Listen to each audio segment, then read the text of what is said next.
সম্মানিত দর্শকবৃন্দ, ইদানিং বিভিন্ন রাজনৈতিক দলের কিছু নেতাকর্মীর বিরুদ্ধে চাঁদাবাজির অভিযোগ উত্থাপন করা হয়েছে।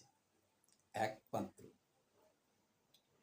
বিএনপির ভারপ্রাপ্ত চেয়ারম্যান জনাব তারেক রহমান অভিযুক্ত চাঁদাবাজদের বিরুদ্ধে সাংগঠনিক ব্যবস্থা গ্রহণ করেছেন। কারো কারো বিরুদ্ধে তিনি কঠোর অবস্থানে গিয়ে দল থেকে বহিষ্কার পর্যন্ত করেছেন।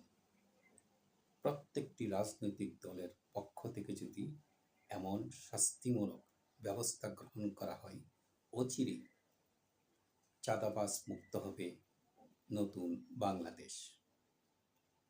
ধন্যবাদ জনাব তারেক রহমানকে তার দূরদর্শী রাজনৈতিক কর্মকাণ্ডের জন্য।